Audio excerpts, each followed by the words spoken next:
Hey there, folks. If you've been enjoying our coverage of Silent Hill 1 and Silent Hill 2 and want to keep this general vibe going as the year closes out, and especially if you like the music of Akira Yamaoka, I highly recommend checking out the Bar Silence podcast. It's hosted by friend of the show Jameson, who's formerly on the Music of Nobuo Uematsu episode, and he recently just released an episode titled Welcome to Silent Hill, where he has curated a playlist full of music from the first 5 Silent Hill games. Silent Hill 1, 2, 3, and 4, as well as Homecoming. It's just under an hour and a half long, and it's a lot of good stuff. It's minimal talking, so if you're a fan of this show, well, it's a nice change of pace. Once again, that's Bar Silence. It is episode number 32, titled Welcome to Silent Hill. Check it out. Now, on to the show.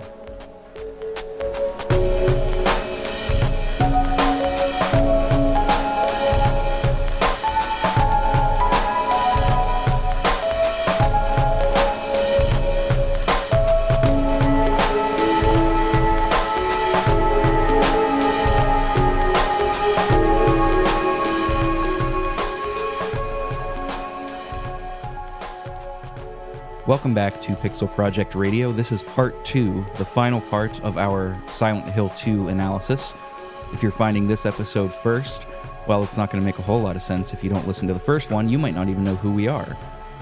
Speaking of, I am joined once again by Dustin. Dustin, thanks for coming back to talk more about Silent Hill 2. Of course, man. Very excited. We're getting into the meat of the game now. I'm excited. Yeah, this is where all the good stuff lies. Just real quick before we start, as of recording, when we recorded the last time, the remake was not out, not even the early access. As of now, it is officially out for everybody. I did pick it up. I was planning on picking it up as soon as I kind of got into Silent Hill 2 on PS2. Dustin, did you get a chance to play this yet? I did not. I have watched some videos, and I'm very excited about it, but I've not picked it up yet. I am really enjoying it. I was a little hesitant at first, but it's really good so far. It's really, really good. I just finished up the first encounter with Pyramid Head when you see him sort of in the closet. Okay. Yeah, super good so far. It's very, very creepy, that's for sure. Now, how does the combat feel? Well, I mean, saying it feels better than the PS2 version isn't saying anything, really, you know what I mean? It feels like The Last of Us, if you've played that. Okay. Yeah, so it's not bad. I've died once to a normal enemy just because, it's not as easy as just walking up to them and smashing X this time. It's a little more involved. You have to actually dodge. There's a dedicated dodge button, which is making me think that the Pyramid Head fight is going to be much more engaging this time around. So that's going to be fun. But yeah, they did a great job so far. That's great. The combat was one of the things I was really hoping we'd see a little bit of improvement. So that makes me even more excited. Yeah, that'll definitely be one I pick up soon when I have a little bit more time to actually put into it. They, I don't want to do too much rambling before we start the episode, because I know that puts some people off. I don't mind it. I feel like it helps me get to know the podcasters more. But I saw a mod that somebody made for the PC version that removes all of the fog and just makes the game extremely sunny. Just daytime, it's daytime Silent Hill. Loud Hill, yeah. It's so stupid. It looks ridiculous, but yeah, that's pretty good. I'm sure the mods are going to go crazy. They're going to get CJ from San Andreas as the playable character, or Pyramid Head, one of the two. You watch. I want to play as Pyramid Head. I think that'd be great. Yeah, I want to fight Pyramid Head as CJ. Here we go again. Oh, shit. Okay, so I had wanted before we started today to talk a little bit about Carl Jung's theory of the shadow, the anima, and the animus.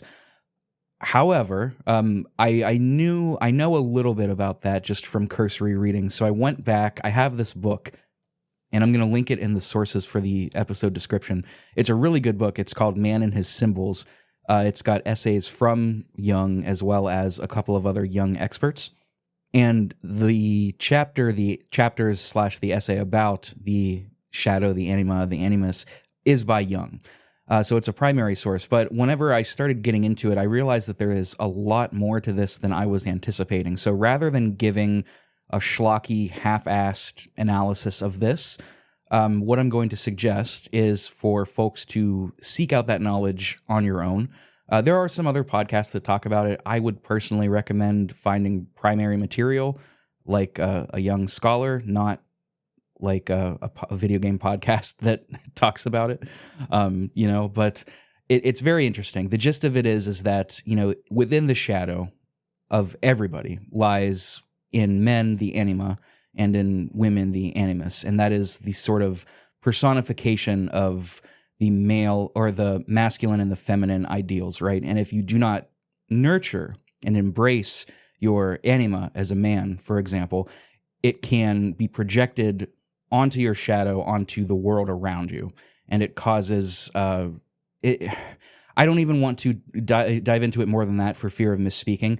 It's not good, is what I'm saying. But I do apologize. I didn't come a little more prepared. I wasn't expecting it to be such a lofty study task, and I just didn't have the time that I could put into it. So I do recommend folks to check it out. You can take a Jungian perspective on this, particularly in Maria. So I think it would be very interesting to check out. I just wanted to say that up front. Yeah, it's really interesting stuff. That's a perspective I know very little about. I know shadow's the opposite of the ego, right? And that's about the extent of my knowledge. But I think, you could definitely take a lot kind of looking at the game through that lens. It's very interesting, and if nothing else, it opens up new avenues of discussion, right? That idea of the anima and the animus can be seen as a bit dated because we don't view gender as a binary construct like they did back then. However, I mean, like back then, Jung talking about the men getting in touch with their feminine side and women with their masculine, that was back then pretty controversial, pretty progressive, we can say, whereas now, cultural ideals have changed. So I do recommend checking out. It's very interesting. So with that out of the way, let's pick up where we left off. We were at the hospital.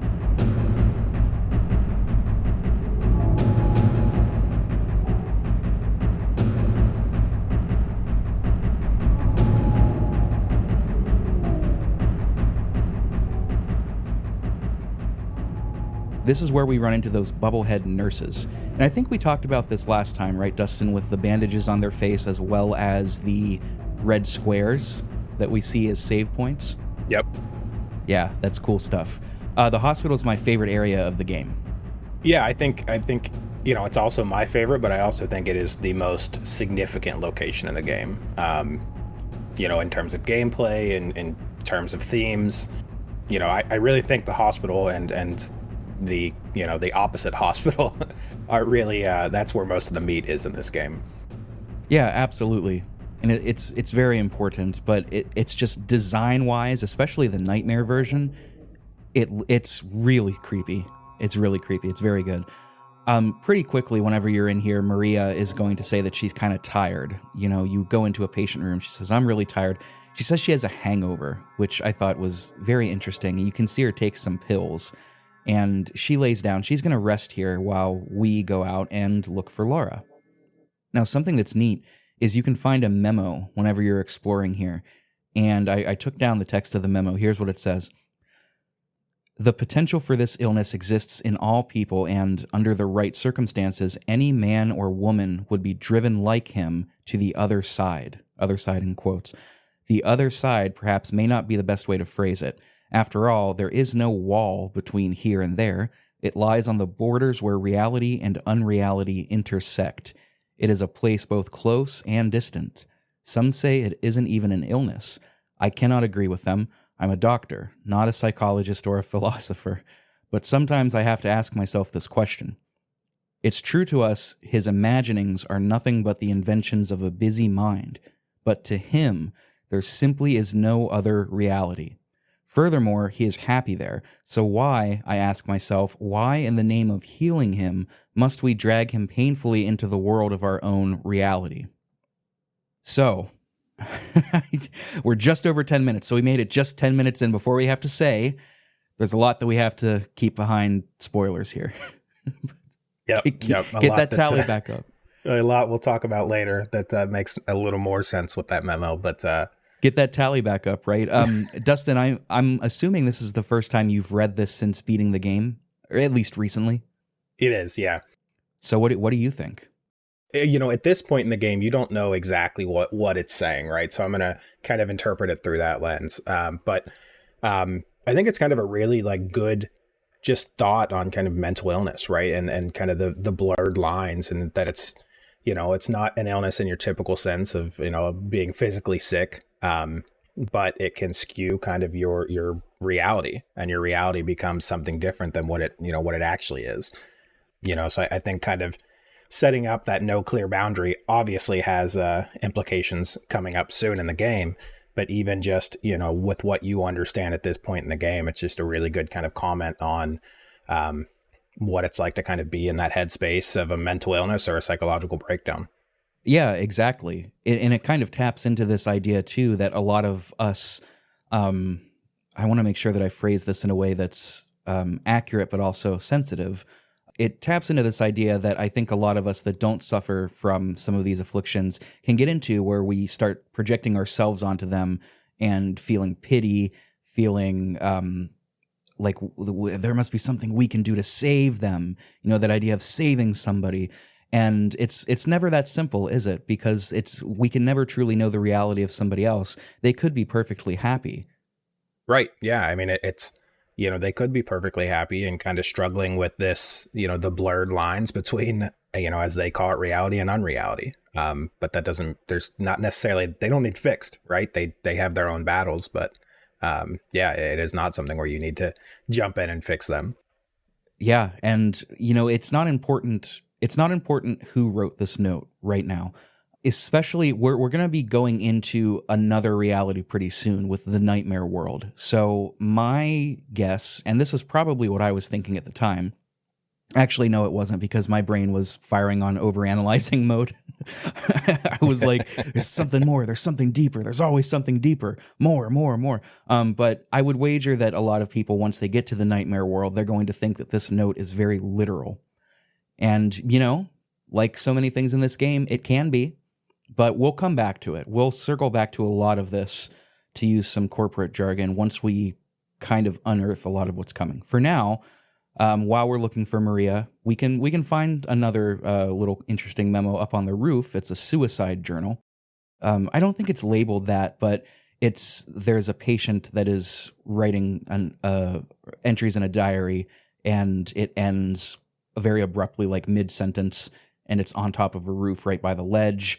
They were talking about being unhappy. Once they got off of their medication, they felt like they didn't know who they were anymore. And then while they were on their medication, they were wondering, if this is my true self and I need medication, then who am I really? It taps into that kind of idea. This if medication, who am I when I am medicated? Is this the real me, or is it not? That identity crisis that can kind of play into that previous memo. And you can just infer that they jumped off. No, I thought that journal was kind of one of the more like unsettling pieces you find in the game. Oh, really? Yeah. I mean, a lot of the stuff so far has been kind of like, I don't know, you don't necessarily understand what you're seeing, what you're reading yet. This was pretty cut and dry, right? Just the feeling of hopelessness that comes with, depression and mental illnesses, that lack of connection with kind of the real world and feeling totally isolated. This is really one of the first times you see human emotions being expressed so blatantly in Silent Hill. And I don't know. Yeah, I thought this was one of the kind of really unsettling things that you find in the game. Yeah, you are right. You are right. It is pretty cut and dry what's happening. And we don't find out whose journal this is. At least I don't think we do. Maybe in a future game, maybe I just missed it, but I'm pretty sure we don't. I don't think you do. There may be some loose connection that you get when you start, finding every single secret collectible. If there is, I'm not aware of it. But the other thing I think it really does is gives you insight into what life in the hospital was like, which just kind of makes it even more unsettling. Yeah, I don't know. This was really a spot, like that part of the game really like hit me as very unsettling. And that, I think the atmosphere of the game built there exponentially. Okay, so I pulled this up because I don't want to continue going off memory and not just doing it justice. But Some of the entries are May 9th, rain, stared out the window all day, peaceful here, nothing to do, still not allowed to go outside. May 10, still raining, talked with the doctor a little. Would they have saved me if I didn't have a family to feed? I know I'm pathetic, weak. Not everyone can be strong. May 11, rain again. The meds made me feel sick today. If I'm only better when I'm drugged, then who am I anyway? May 12, rain as usual. I don't want to cause any more trouble for anyone, but I'm a bother either way. Can it really be such a sin to run instead of fight? Some people may say so, but they don't have to live in my shoes. It may be selfish, but it's what I want. It's too hard like this. It's just too hard. May 13, it's clear outside. The doctors told me I've been released, that I've got to go home. And then that's where it cuts off. It really is unsettling whenever you see everything pieced together that way. Somebody that is clearly struggling with what it means to be alive given their conditions, and then pretty clearly decided to take their own life. Yeah, you're exactly right, man. Yeah, I mean, this is a moment where they didn't hide it behind, fancy writing, or hide it behind, well, interpret this your own way. It's pretty clear what they did and why they did it. And, I just found this part really unsettling. Yeah, it really is. One thing, I mean, the game doesn't really go, it kind of delves more into that, but not so much that it gets distracting, which I suppose is a good thing. I hate to move us on, but we are on a time limit today, which is somewhat rare, but we have a lot to cover. So we'll maybe touch back onto this idea whenever we push further through, but there is a lot to touch on, a lot to reach back to. So we'll do our best to remember. But moving forward here, we actually don't get a lot of time to ponder this because Pyramid Head sort of ambushes you here, and he knocks you off of the back of the hospital. Not the back, not onto the road, but like into, I don't know, what is this? Like a hole in the roof, or onto the roof and you make a hole, you fall back down into the hospital. Yeah, it's actually a good question. I don't know if you created the hole or how you got through the roof, but you are back in the hospital. Yeah, the next note I have here, there is a lockbox puzzle here that really, really, really frustrated me. I wrote turn, turn, turn because that's kind of how the puzzle starts. But you find this lockbox clue written in blood, and I don't know, was it clear for you playing the Enhanced Edition on a CRT? It's random every time, right? So you can't just look up a guide. But 2 of the numerals for me were impossible to read, so I had to guess on 2 of the 4 numbers in the combination. Yeah, in the Enhanced Edition, kind of from like a contrast perspective, it's easy to read. It's you can see that there is something written in blood on the wall, but the font, so to speak, that they wrote in, it's very hard to read. So I also is that a 7 or a 2? And it's just a little bit of guesswork there. I looked it up afterwards. I guess this is just well known to be a little difficult, so people have actually mined the image files out of the game, so you can find every numeral online if you're looking up a walkthrough. Okay. Yeah. We do find Laura, though. We go back into the hospital after we do these puzzles. We find her playing with these really disgusting stuffed animals in a decrepit room, and this is where James finally asks her, like, how do you know Mary? Laura? Huh? You know my name? Eddie told me. That big fat blabbermouth. So again, she's treating James as this hostile presence, like we talked about many times in the last episode. She'll say, the 2 of us met at the hospital last year, and immediately James snaps at her and he yells, It was last year. You liar! Laura, Fine, don't believe me. But last year, Mary was already... This is, I can't remember if it's the second or third time. This is the second or third time that James just snaps at somebody. Did you notice this when you were playing?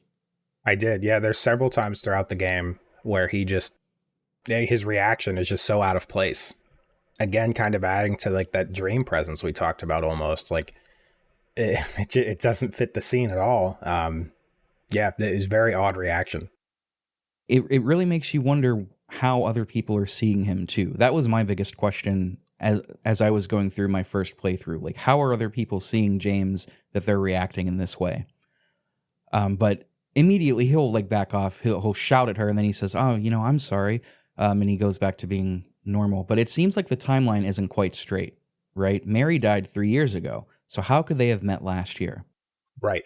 And little things like that pop up more and more where you're like, wait a minute, that doesn't quite track. That doesn't quite make sense.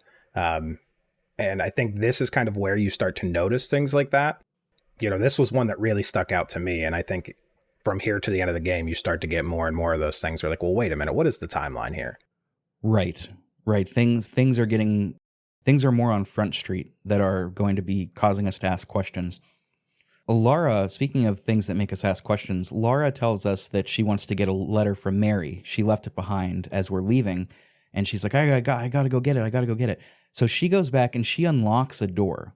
And I made sure to put this in the notes because why would Laura have a key to the hospital? This made me immediately think back to Maria, who also had a key.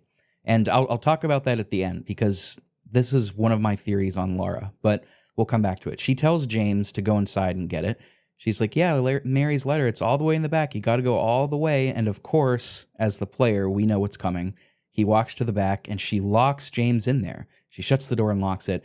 They start yelling at each other. I'm pretty sure this is where she calls him like a fart face. And, had James not called her a snotty little brat, maybe she would have unlocked the door and let him out. But this is where we fight Flesh Lips. I have one note for this battle, at least for the PS2 version, and that is it just felt tedious. Yeah, agreed, 100%. Not difficult in the slightest, but yes, tedious is a great word for this boss fight. They kind of look like beds that hang from the ceiling with lips on the very bottom. It's a very cool design. It is. I think they're very cool, and I think they're very thematically, appropriate for what's kind of going on. A lot of what you're seeing in the hospital, I think my interpretation, right, is a lot of James' guilt and complex feelings about, what Mary's illness. So I think we're kind of seeing these grotesque, ugly beds that are kind of his subconscious guilt and frustration over what Mary's going through and the effect that that's having on his life. Oh, absolutely. And the lips in particular, listeners might be thinking, well, what about the lips? We will find out soon enough. Promise. Yeah. But after this fight, this tedious fight where you run, shoot, you are in the Nightmare Hospital, which is the coolest setting in the game. It is so creepy, so cool. Maria is no longer in her room. It seems like her hangover is gone. But she finds us shortly. She gets pissed that you don't seem to care about her. James says something to the effect, I'm going to put the sound in here, but James says, anyway, I'm glad that you're okay. Mary? Oh, Maria. It's you. I thought you were... Sorry. Anyway, I'm glad you're alive. Anyway? What do you mean, anyway? You don't sound very happy to see me. I was almost killed back there. Why didn't you try to save me? All you care about is that dead wife of yours. I've never been so scared in my whole life. You couldn't care less about me, could you? I was shocked at this. I was shocked. Yeah, no, I think it's like another example of players, not players, but characters reacting in ways that you don't expect. Like that caught me totally off guard.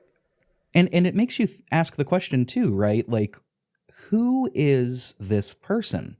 We know she looks like Mary, and now she says all you care about is that dead wife of yours, and follows it up with, you're supposed to take care of me? Like, I know we talked about in the last episode, this is like the idealized woman for James, right? It looks just like his wife, but a little sexier, and she like wants to depend on him, but now she's getting extremely aggressive with him, and it's like, what is happening? Yeah, I mean, it feels backwards, right? From everything we've seen from her so far, this feels totally backwards.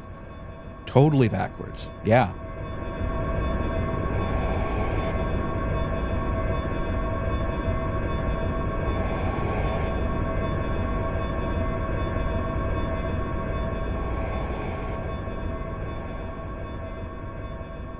Speaking of things that feel totally backwards and strange, we're going to be wandering around again, just like we said on the last episode. We can't touch on every corridor, every puzzle, but we get into an elevator at one point, and it turns into the longest elevator ride ever as we get this trick or treat elevator ride game show that comes completely out of nowhere.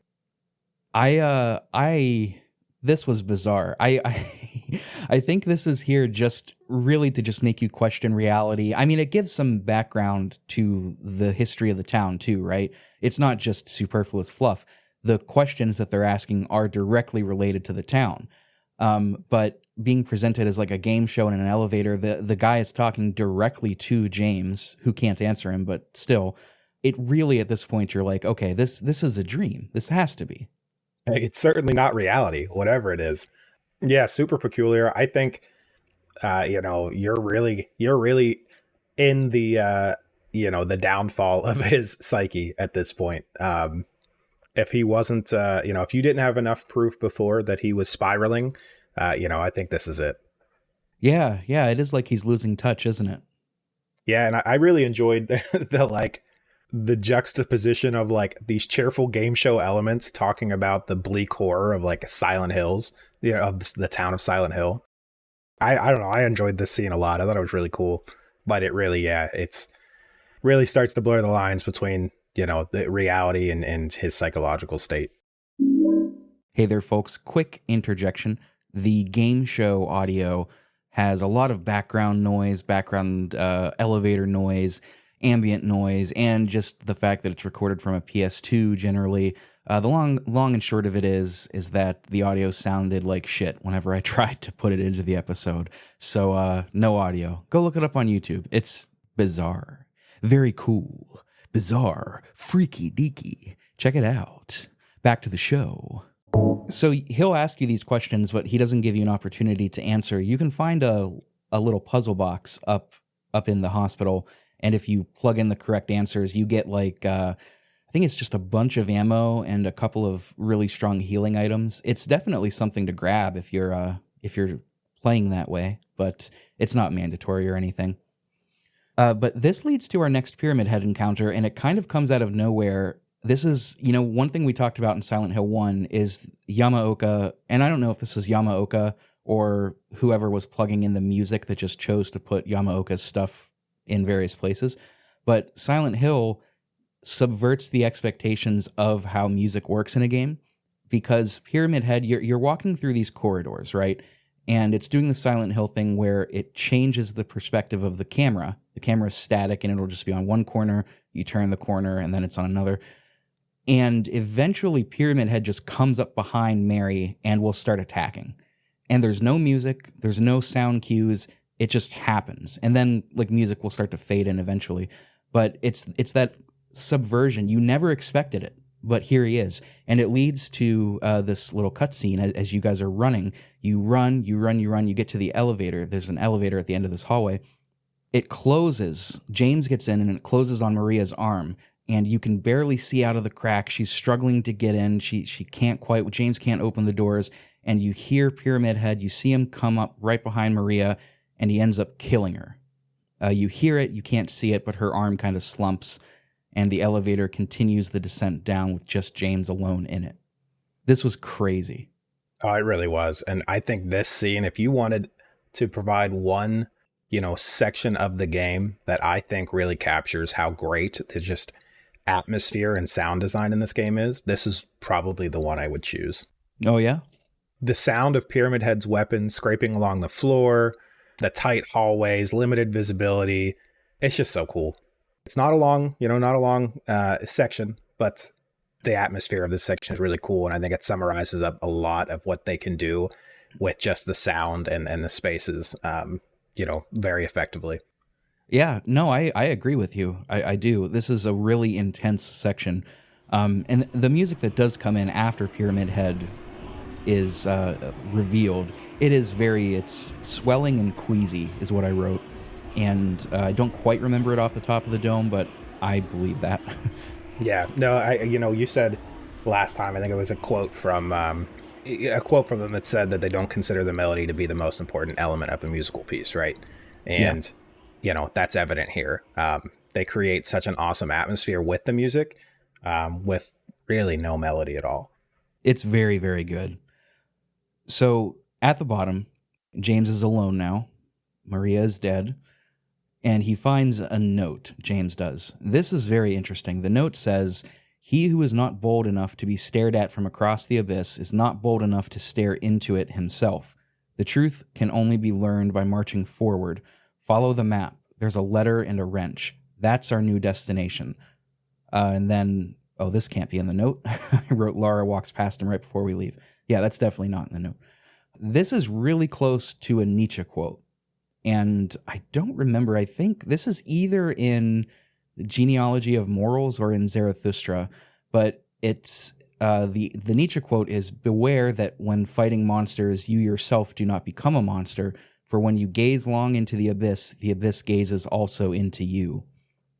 And whether you're using the Nietzsche version or the Silent Hill version, it's, what do they call like a didactic parable that's a warning? Can we just say a warning? Let's just say a warning and ditch that language.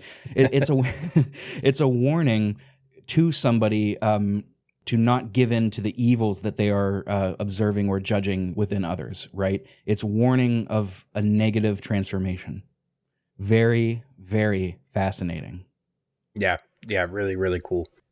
And, for folks who have played this, they're going to see this and be like, oh, yeah, of course. This ties in. This is so appropriate. And I imagine a lot of the more astute players are probably keyed into this too. But if this doesn't make sense to you, just wait. It will very, very soon. So James is despairing here, obviously. He's completely in despair. And he says something here. He says, "Mary," he's talking to himself, "Mary, what should I do? Are you really waiting somewhere for me? Or is this your way of taking, I'm going to find Mary?"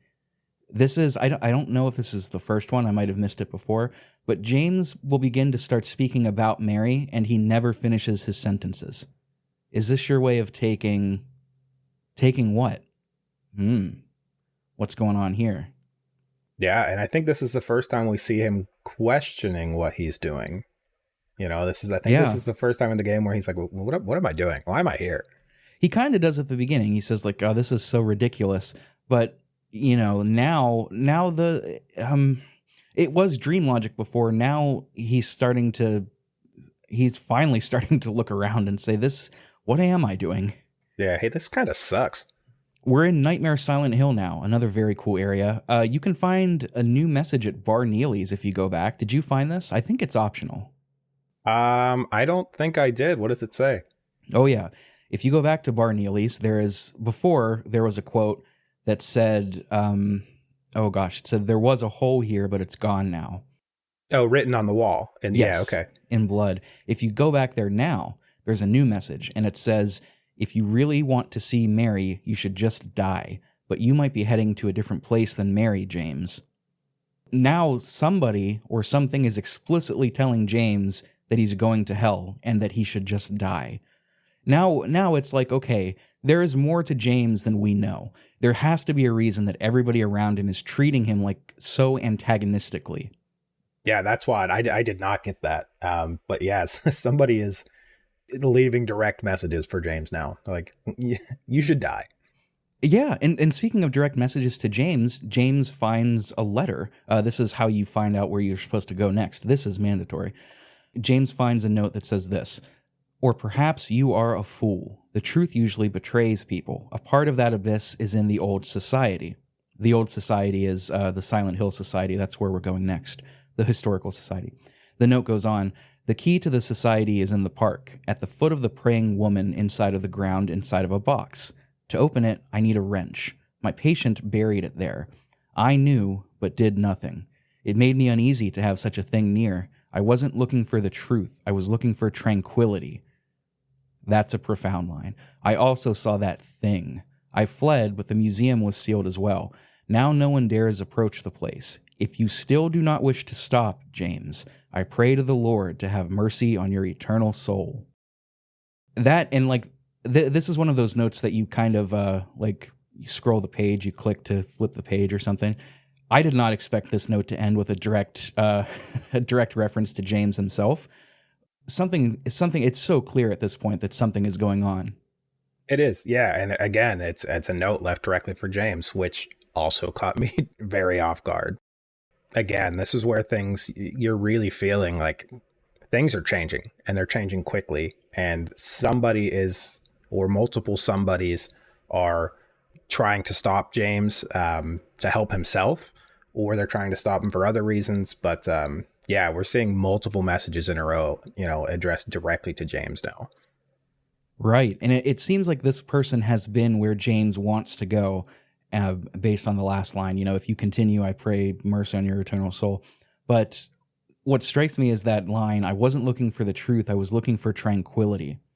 So in other words, the truth is too much, is too raw, it's too painful, so that this note giver is looking to evade it. Why is that?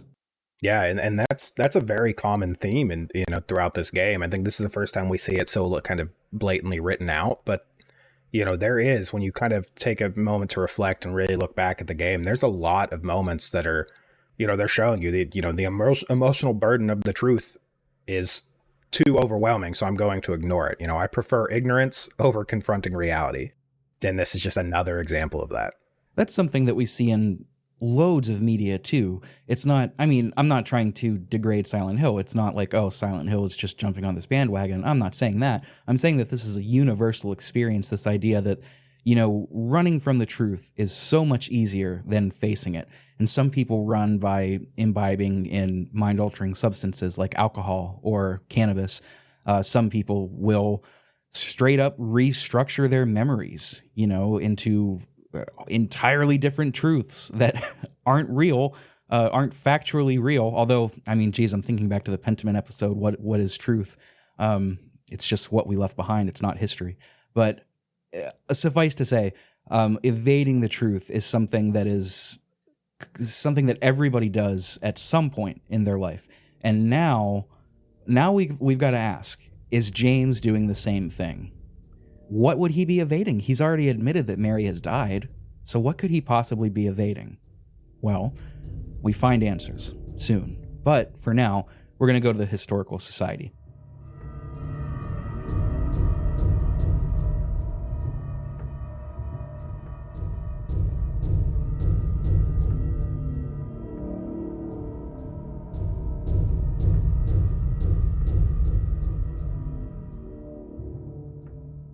This place is really cool. You don't have to look at all the paintings and learn about the history of Silent Hill, the town, but it's very neat. You can find a painting here of, I think it's called After the Judgment, and it's got an execution with Pyramid Head there.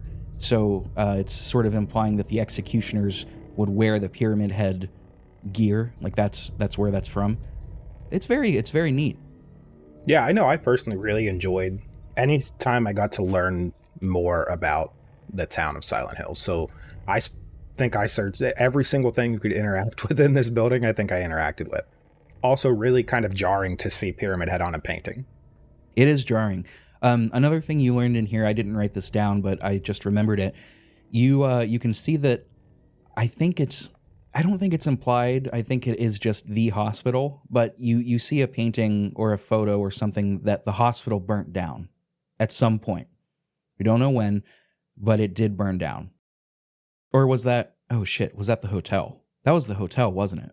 I believe it's the hotel. Yeah, Yes. shit, we haven't gotten there yet. Okay, well, the hotel has burnt down.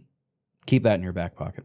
This is where, in the Historical Society, this is where that motif of descent is just totally on 110% high beams on display. We are, from here on out, we are going to be constantly descending down corridors, into basements, into holes, downstairs, nonstop for the most of the rest of the game. We are descending, and you're going to do this and ask yourself, how is this structurally possible? How can this structure exist? And you should be asking that, because it happens a lot. All the while, a loud foghorn-like moaning is going to be present, which is so creepy. I'm pretty sure it signifies Pyramid Head, but I'm not 100% on that. It's been kind of subtle throughout moments of the game so far that if you take some time to think about it, you're like, well, wait a minute, how's there an elevator here? Like, think about the layout of the building, the big hallway when you're running from Pyramid Head, for example. When you get to the end of the hallway, there's an elevator, and you're like, that doesn't really make sense. The minute and a half long elevator ride down doesn't make sense. It's going to be kind of subtle, up to this point. Yeah, at this point, your descent, it's in your face. If you did not catch the descent at this point, you're playing the wrong game. Yeah. But you'll probably catch it. Don't worry. Keep playing.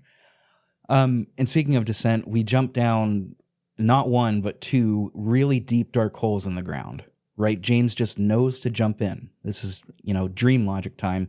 He sees a hole in the ground and he says, all right. And he just hops on down. The second one will land us into, there's a prison underneath of the Historical Society. And one of the holes lands us in the cafeteria. And Eddie is down here and he's got a gun. Killing a person ain't no big deal. Just put the gun to their head. Pow. Why does Eddie have a gun? I don't know. But there is a dead person that is right next to him, and Eddie is denying that it's his fault. He says, he made me do it. He was making fun of me with his eyes. That guy, he had it coming. I didn't do anything. He just came after me. Besides, he was making fun of me with his eyes, like that other one. Just for that, you killed him? What do you mean, just for that? Eddie, you can't just kill someone because of the way they looked at you. Oh yeah? Why not? Till now I always let people walk all over me. Just like that stupid dog. He had it coming too. Eddie? Almost out of nowhere, he backs off and he'll say, I was just joking. He was there when I got here. And he leaves. Whenever this scene, after this scene, I started to doubt that Eddie was sane all there. Yeah, I think up to this point, Eddie's just been kind of a goofy guy, right? But yeah, this is where you're like, okay, this guy is not all there. And we're also seeing some deep denial about, this murder that he committed right here. Maybe he's telling the truth and the guy was dead when he got there, but, that seems unlikely. Everybody's here for a reason, and it seems like he is, in deep denial about what he's done. Yes. Yeah. Eddie is putting on display some themes with some other characters that we're going to see very, very, very soon. And I think one of them might be a little more subtle, but I think it's present in all three. This is escaping this prison. So this, again, you're going to be doing a lot in this prison. There's some puzzles. This is where you do a big puzzle by combining items. This is, I think, the first time you have to do that, where you have to combine a wax doll, a horseshoe, and a lighter to create this makeshift handle for a door in the ground that opens to another hole. I don't know that I would have figured that out by myself, actually. Yeah, that's a tough one. I, for one, did not figure it out on my own. And I did have to look that one up. That's, every puzzle up to this point in the game has been pretty straightforward. And this one was not. Very clever when you actually see how he does it and what he does. But yeah, this one I did have to look up. Oh, it's super clever. I like it a lot. But yeah, I would have been stumped. I watched Donkey has an old video on Silent Hill 2, and he got stumped here too, which made me feel a little bit better. But it also reminded me that he opens that video of, James walking down to the cemetery, and, in his Donkey voice, he's like, oh, for a game called Silent Hill 2, it sure is fucking loud, because you just hear all the, moaning and the ambient sounds. Incredible. Yeah, no pretty notes. Good. Pretty good. There's a puzzle here that involves 3 keystones: the gluttonous pig, the seductress, and the oppressor. I want to put that aside for now. I know I have a note on this later. If you are a really, really keen observer, a cool customer, and you're playing this, you might see this and you might think gluttonous pig, okay, that's Eddie, right? I mean, Laura basically called him that. Seductress, well, we kind of had Maria, right? Maria was trying to seduce James. Oppressor, well, I'm not really so sure. That's valid. I think the game might want you to think that way. Put that aside for right now, because it gets fascinating. We're proceeding forward, deeper, down holes, down stairs, down hallways. And something that's maybe important to point out, James doesn't have a way back out of these holes. He is confronting something deep within, and there is just no turning back. This is a one-way mission, and I think he knows this subconsciously.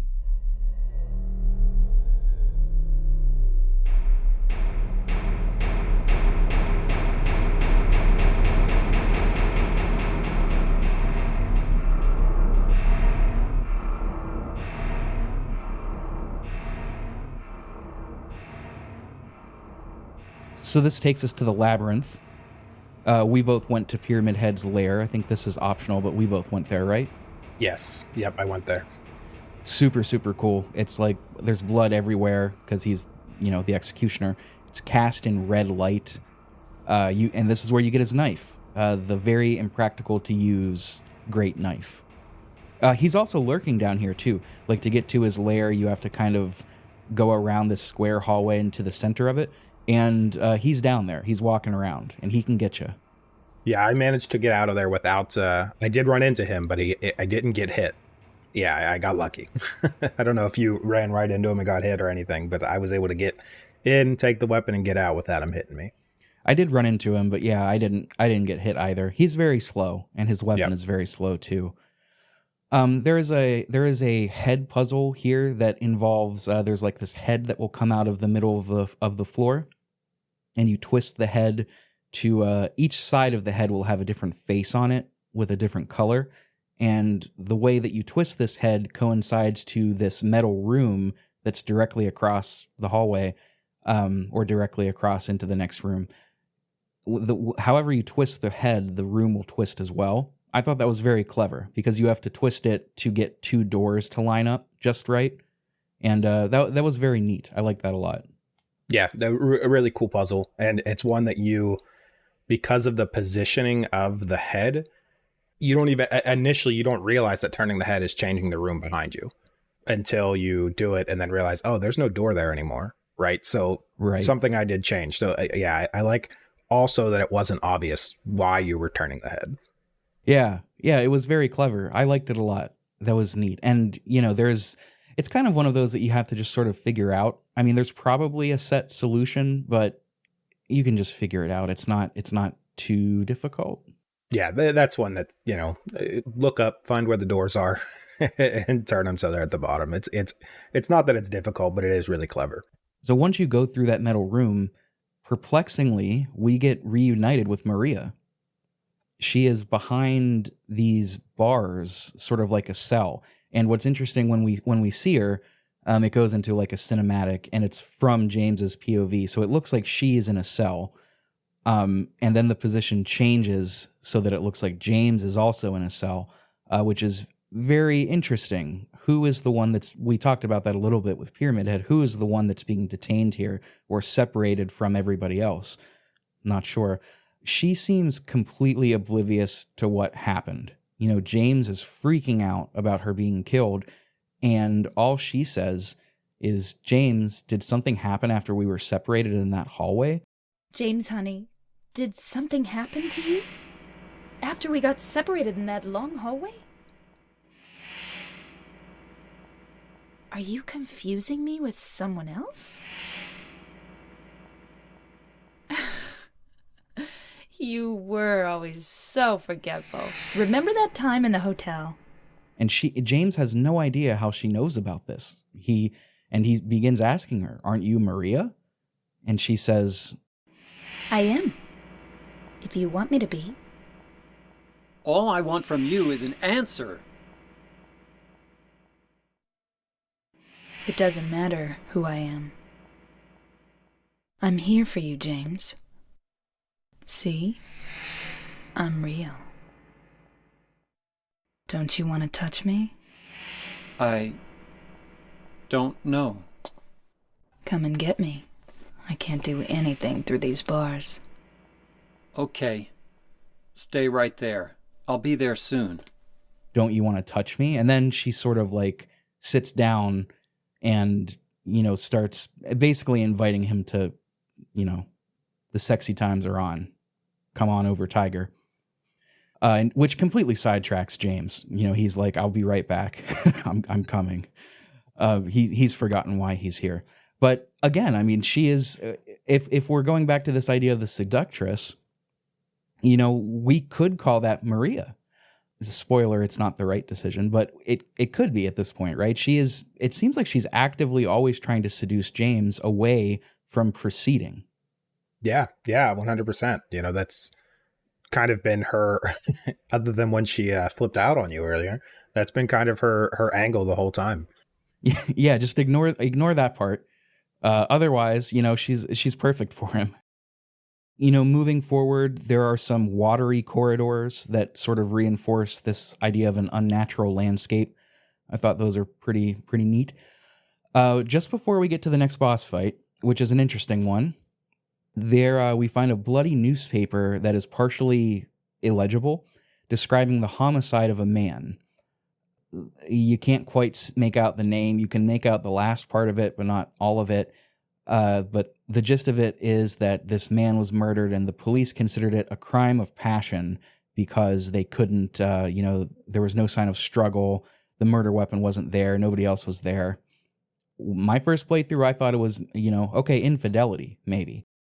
But as after I got to a certain point, I said, oh no, that's 100% not what happened here. The last name of this man is Oro something. Mr. Oro something. Keep that in mind. This next boss fight that we run into is the Abstract Daddy. And this is where we also learn a lot about Angela.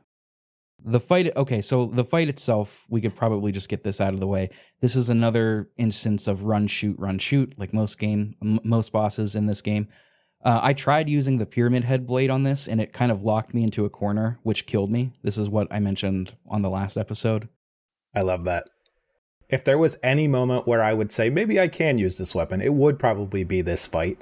Now I know it was the wrong call, but... Oh, yeah. No, I thought this, again, the boss fights, the combat in the game in general, that's not why people love the game. That being said, I think this is a really, really interesting boss fight because, we've been kind of talking about facing your guilt and facing things, and other people are here. We don't know why they're here. Now you're facing Angela's guilt. And we don't know her story just yet, but, the boss resembles like a grotesque bed. Yeah. Well, do you want to, we're right there. Do you want to talk about her background and what trauma she is experiencing here? Yeah. I think now's as good as any time. We've kind of got hints throughout the game of abuse for her in general, but now we're kind of seeing, this trauma of sexual abuse, and then this grotesque bed that kind of represents, the abuse at the hand of somebody. And, we get some more insight later as to who. I don't know if you want to dive into that now, but it's really interesting to James is now witnessing everybody else's guilt, everybody at this point, just Angela, but we're starting to see that appear throughout the game. Really, really interesting seeing her inner turmoil and James facing it. Something about this room design, I don't know if this is like super obvious or what, but this room is completely lined with these holes in the wall out of which pistons are coming in. And, that's obviously representative of what it represents. I think we can, just say that and people understand. Yeah. That's one of those things that once I noticed it, I had a second of, oh, come on. And then after that, I was like, that's disgustingly well designed. Yep. It's just really good. Yeah, Angela's sexual abuse. So after this fight, she is absolutely, because she's in the room, by the way, she's terrified, and she picks up like this television, I think it is, and starts bashing the Abstract Daddy that's like on the ground with it. And she screams at James whenever he asks if she's all right. Oh, I see. You're trying to be nice to me, right? I know what you're up to. It's always the same. You're only after one thing. No, that's not true at all. You don't have to lie. Go ahead and say it. Or you could just force me. Beat me up like he always did. You only care about yourself anyway. You disgusting pig. So this is where it's explicitly spelled out what happened to Angela. Yep. Between kind of the thematic elements of the fight, and then again, as we progress through the game, things are less, things become very clear and cut and dry, right? They're not hinting at things anymore. They're just telling you, and it kind of, to me, represents going from thinking about these guilts and kind of the thoughts in the back of your head about the trauma and the guilt to just facing it head on. So, at this point, yeah, you're being told this is what's happening to her, and this is why she's here. Right, exactly. And you had mentioned Eddie's denial a little bit earlier. Eddie is the one that kind of starts this obvious idea of denial. I didn't kill him. No, he was asking for it. No, I was just kidding. Like that kind of thing. Now, obviously here, it's a little different with murder and repressing sexual assault, obviously, but this is another way that denial is being shown here. Angela's denying what happened for self-preservation, probably, but she's denying this. And that's number 2, right? The second person that's denying. And speaking of denying, I don't remember exactly how the topic of Mary comes up here, but anytime James tries to refute somebody's claims about how he felt about Mary, he's never able to finish his sentences. And this happens again here, where he tries that, and Angela will yell, "Liar! I know about you. You didn't want her around anymore. You probably found someone else." And now it's like, maybe that someone else was Maria. Are they saying that James was unfaithful? Right. Yeah, there's a lot that, at this point you're trying to understand why is, James facing so much guilt? Why is he afraid to face the truth? What is this truth that we're afraid to, afraid to just face head on? And, thinking back to that note again, I wasn't looking for the truth. I was looking for tranquility. This is the part of the game where you're really trying to start understanding, what is James so afraid of? What is he avoiding? What is the trauma that he's trying to, deny? I want to real quick revisit those stones that I had mentioned. So the gluttonous pig, the seductress, and the oppressor. The gluttonous pig, I think Eddie is probably the only person that could fit into that role, at least who we know right now. Seductress, though, we had mentioned Maria. One thing, though, about this idea of the seductress is it does imply, and, I apologize if this comes off to anybody as crass or insensitive, but this idea of seducing doesn't have to be voluntary.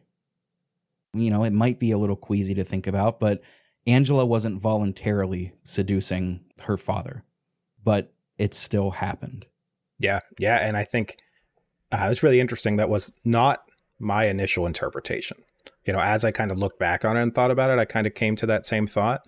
But yeah, I think the kind of obvious one was, James' complex feelings, for Maria or Mary, or just repressed desires kind of in general. But yeah, you're absolutely right. It isn't always, as simple as it seems, I guess. And yeah, and to be clear too, I didn't clock this in on my first playthrough until the very end. It was a retroactive thing. This is just a way of like guiding listeners forward, just little things to think about, because we still, at this point, we don't know who the oppressor is, right? If we're just talking about characters that we know, then we've got Eddie, we've got Angela, James, Laura, and Maria, and I suppose Mary too. So, like, who out of those could be the oppressors? Like, it's still not clear, but on retrospect, that's when the 3 people are very clear to me. But, we'll go through that more whenever we get a little bit further.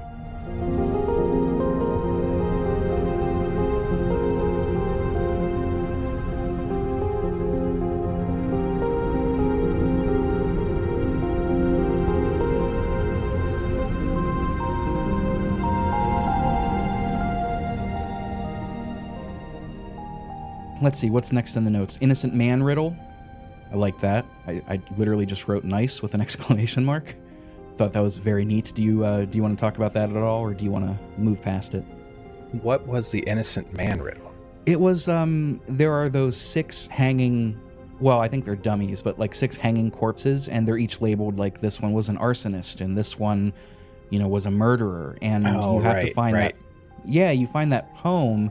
And at least on normal difficulty, what it says is it doesn't implicate guilt for the arsonist because, or I think it's the arsonist. One of them, it doesn't implicate guilt. It says like the person, the sheriff or whoever found the new person in town and blamed them for the crime, right? Meaning they're innocent.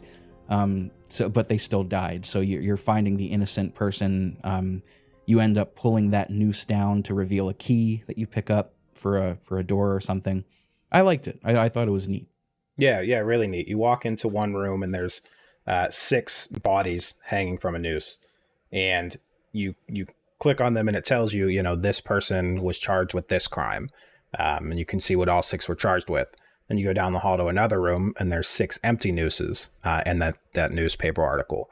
So you have to figure out who's innocent, go back to the room with the bodies, choose the innocent person, and then when you go back to the room with the noose, you can pull down on that noose to to get the next key or whatever you need to move forward.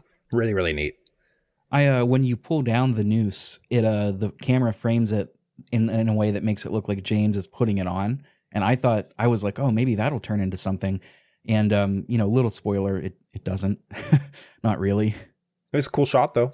You can maybe it is a very cool shot. You can maybe make an argument that it's indicative of how he feels, and if you get a certain ending, then that tracks. But, there are more than one ending, so it's neat. It's neat stuff. James will eventually find a room with Maria laying dead on a bed with, like, blood on her face and near her abdomen, and James is mourning all over again. So this is the second time that we've seen Maria die here, which is interesting. Why does she keep coming back? Is there more than one Maria? What is going on? Moving forward just a little bit, we get to the graveyard. We get to a graveyard. Okay, now this is where something very cool happens. So that we can find graves here, and you can interact with every grave. Some of them are too illegible to read, but you can read the names of 4 people. You can find Walter Sullivan, who, remember, he was that killer that died by suicide via soup spoon, like stabbed himself in the neck with a Campbell's soup spoon. But we also find 3 other graves: Eddie Dabrowski, Angela Orozco, and James Sunderland. So, like, if you're me right now playing the game, your mind is like, it's exploding. It's going all over the walls. Because remember, who was the man that died in the newspaper article that we picked up, The Crime of Passion? Mr. Oro something. It's Mr. Orozco. So we can wind back a little bit and say that we could reasonably figure out that Angela killed him, right? There was nobody else at the scene. There was no weapon at the scene. There didn't seem to be a crime of, or it didn't seem to be any struggle, right? I think in the paper article, they also mentioned he was a drunk. So you could like reasonably, okay, like he got drunk and then Angela killed him. Because of what we just learned about her, the sexual abuse. Interesting, right? Very cool. And now, I mean, there are couple things here. One, the 3 keys, the keystones. We can now maybe think, does James fit as the oppressor if we're slotting Angela into the seductress? I mean, maybe. We don't know anything about James to suggest that. But more interestingly, what do Eddie and Angela have in common? Angela killed her father. We've already seen Eddie supposedly kill someone, right? He says he didn't do it, but he's standing down there with a gun talking like a crazy person. And he's like, no, I'm just kidding. They were dead. They deserved it. No, I'm just kidding. They were dead already. Yeah, two out of three of the characters that are in Silent Hill. Maria's a little bit different, but 2 out of the 3 people here are confirmed murderers at this point. Right. And now why is James being lumped in with them? Well, questions that will remain unanswered for a short time. In front of James's grave, there is like a really, really, really deep hole. By the way, all 3 of those graves are dug up, Eddie, Angela, and James's graves. But James's grave has a really deep hole. And of course, James loves jumping into holes. Wow, which is, it kind of fits into the sexual motif. Anyway, I'm just putting that together. Wow, okay. He jumps into the hole. And at the bottom, we are going to get into another boss fight here with the most unlikely candidate, Eddie. This lands us into like a meat locker area, right? So if we think back to Angela's room, how it was kind of like queasily appropriate to her trauma, this is kind of appropriate to Eddie's too, because we see slaughtered pigs and cows just hanging from meat hooks, and it's because it's a meat locker. And Eddie is down there. He just killed somebody else, and he'll say this. He always busted my balls. You fat, disgusting piece of shit. You make me sick. Fat ass, you're nothing but a waste of skin. You're so ugly, even your mama don't love you. Well, maybe he was right. Maybe I am nothing but a fat, disgusting piece of shit. But you know what? It doesn't matter if you're smart, dumb, ugly, pretty. It's all the same once you're dead. And the corpse can't laugh. From now on, if anyone makes fun of me, I'll kill him. Just like that. He's lost it. He's been pushed to the other side. And James, in his infinite wisdom, after he handled Lara so well, he says, "Have you gone nuts?" And Eddie is like, "I knew it. You're just like them, James. You've been laughing at me all along." And then immediately he shoots at you, and a 2-part fight with Eddie begins. This is cool because it's the first fight in this game, at least, where you have to fight someone with a gun. Yeah, this was my favorite boss fight, by far.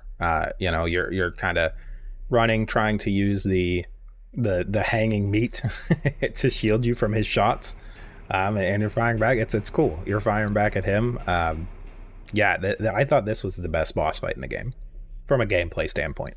Definitely from a gameplay. It's faster because Eddie is a person, right? He's not like Pyramid Head.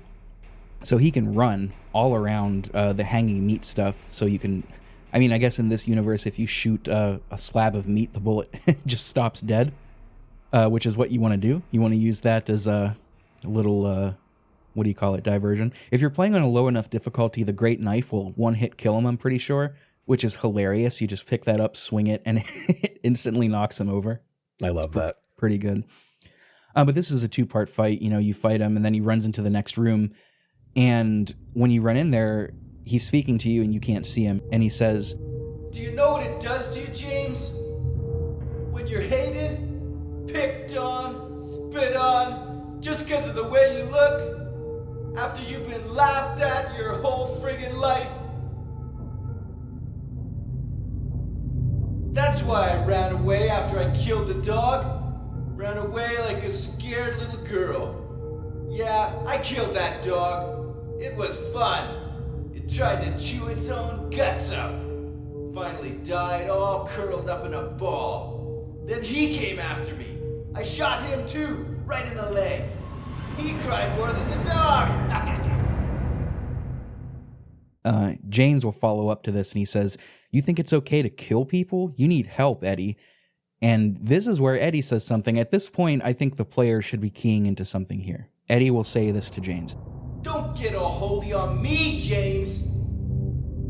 This town called you too. You and me are the same. We're not like other people. Don't you know that? It's almost like he's asking James, like, I've accepted it. Why can't you? Yeah, really, really. Again, this is where you should really start to pick up on something. What exactly? I don't know, right? But what is Eddie trying to tell you? And remember, too, Angela also said the same thing. She said, we're the same. And James said, no, we're not. Here, Eddie is saying, we're the exact same. And now we just saw all three of their graves together dug up. And they've all been called to Silent Hill. So, I mean, we're seeing this motif of threes. These three are getting lumped in. We can start to reasonably assume that James has something in common with these three. We don't know what yet. Maybe he is a murderer. We don't know. But there's something he's not telling us, the player. And after the fight, this is just part 2 of the Eddie fight. After it, you kill Eddie. I mean, he's dead. And James kind of spirals a little bit further. He says, I killed a human being. A human being. Mary, did you really die 3 years ago? This is incredible. We've never seen him question this.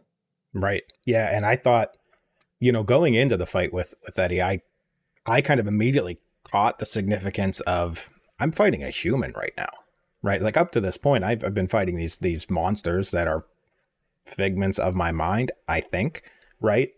Now I'm just shooting at another human being and I had to kill another human being. It's for my survival. Right. But I had to kill another human being. So I kind of felt like the I don't know, in the weight of that just as we got into the scene. And then as soon as it ends, you're hit with this quote where he is struggling with the weight of it. Yeah. That's a good point. Sometimes, this is something that I notice about myself. Remember last episode when I was like, I used to be really, really self-conscious about not being able to like notice like metaphors and shit like that in English class and stuff. Yeah. Yeah. Well, now as an adult, like I think I've gotten better at that because it is a skill, everybody. I mean, you just learn how to do this stuff. But now sometimes I tend to overanalyze everything to the point that I miss very obvious things. I completely missed that this was the first fight with a human. Yeah. I noticed it, but at the time I wasn't like, oh, this is significant. And you saying this to me, I was like, oh my God, why did I not fucking notice that? Yeah. I mean, you get so caught up looking for the, the deep things, right? That sometimes the surface level things sneak by you. But that was one thing that as soon as we started the boss fight with Eddie, I was like, wow, I am shooting a human. A kid, a child. Yeah. Really wild. Yeah, that fucking fart face. So there's only one place left we can go, and that is Lakeview Hotel, our special place. By the way, we've been descending for the past like 5 hours playing this game. We've jumped into the earth no fewer than 5 times, and now we're suddenly outside and just above ground. How about that, right? But we've got to go to the Lakeview Hotel. It's this weird like rowing mini game. It's not really a mini game. You're just rowing, but you've got to row towards the light. And I read on a guide that if you row a little bit to one side, the cutscene that like brings you ashore doesn't trigger. So you could just go forever, I guess. That's really funny. Yeah. So you're in this boat in incredibly dense fog. With no real indication of where you're supposed to go, except like a light off in the distance. You go towards the light, which, what's the symbology there? But I've heard that this in particular has a large effect on the ending you get, how long it takes you to get to the shore. I don't know if that's true, but that's something I heard. It does, yes. I absolutely love how this game handles ending. It's maybe my favorite way a game has handled an ending. We'll talk about that after we get done with everything. For folks following along at home, there are just 2 pages of notes left to go, so not that far off. Just sit down. We're going to get through it.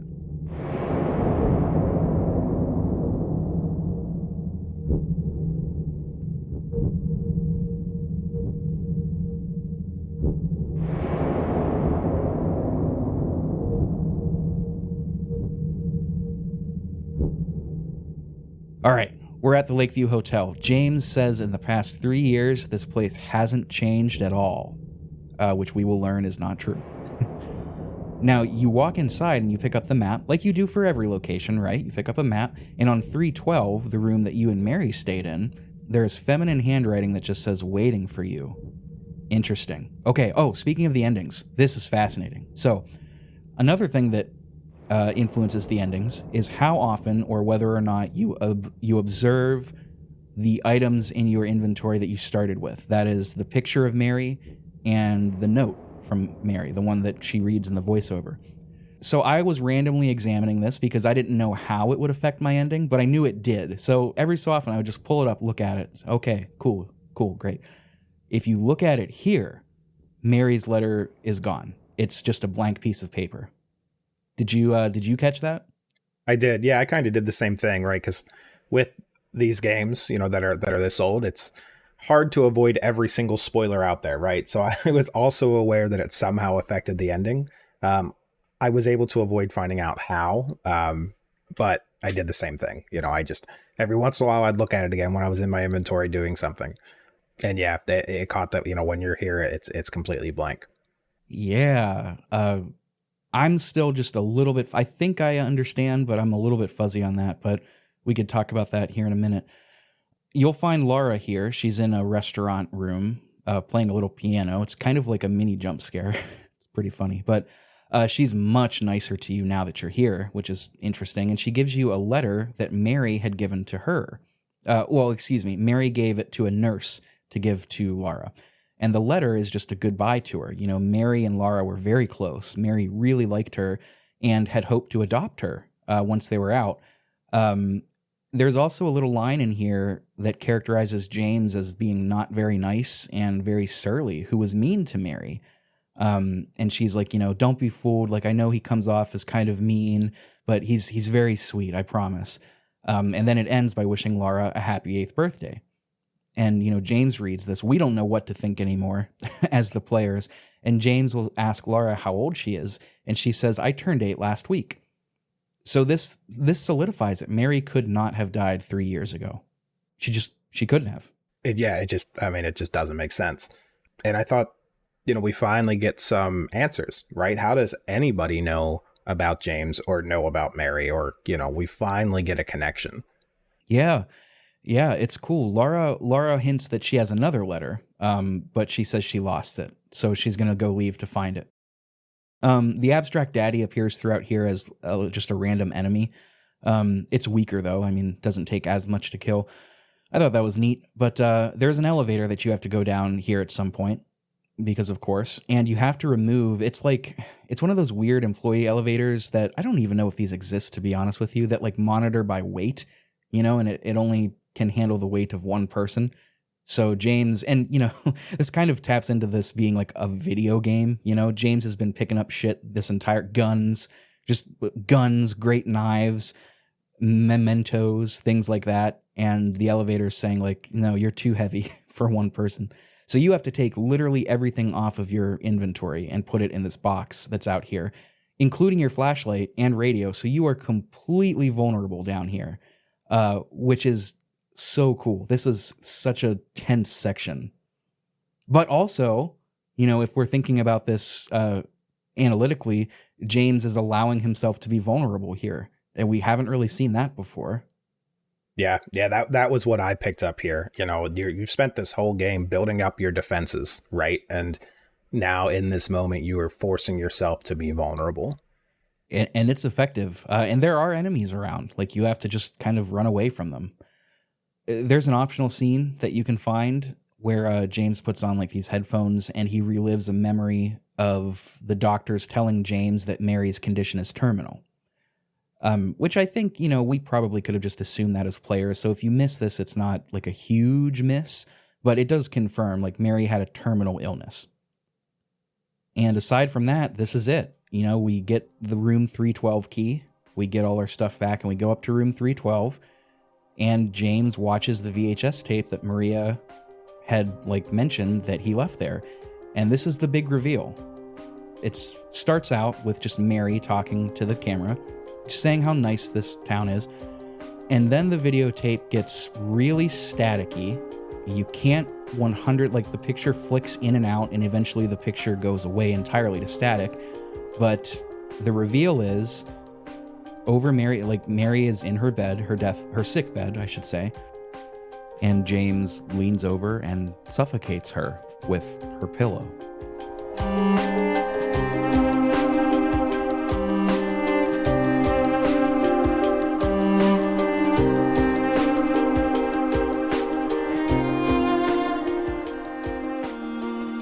Yeah, man, that wild. It is wild, and you want to talk wild and heavy. Data miners uncovered like an uncut version of this, and you can find it on YouTube.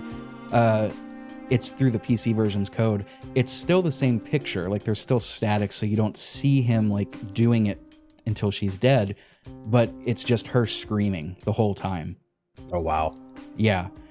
It's intense. And, you know, after this revelation, like James finally can no longer deny his past. There's the camera will like circle around him as he's sitting in this chair, just like, by the way, the corpse in the apartment, by the way. Sitting in the chair by the video, by the television, and as it's spinning, the track Lost Innocence is playing, which is just, it's perfect. Quick correction, the track title playing is called True, not Lost Innocence. Works just as well, I think. Very thematically appropriate. Yeah. And another thing that I'll point out is, you know, at this point, when you're in the hotel and you're up to this point in the hotel has looked immaculate. You know, it's a very nice building. And the rest of the game, everything's been kind of dilapidated. There's mold, there's water, there's fire, there's blood. But the hotel is, you know, it's great until you watch the tape. And then after the tape, you know, the condition of the hotel changes. And, you know, it's kind of how his psyche has changed. He has finally confronted his guilt, and now things are not the way he remembered them. You know, the hotel looked maybe how he remembered it from his trip there with Mary. But now he's forced to face the reality. Yeah. And this is that fire that we saw in the photograph in the Historical Society. Photograph, drawing, I can't remember. But that's a fire had happened, and now James, you know, like you said, Dustin, he can't keep denying the past, so now it's burnt, dilapidated. Laura will enter here, and she asks, did you find her? You know, did you find Mary? And this is where James finally admits it out loud. No. I killed her. You kill her! Why'd you do it?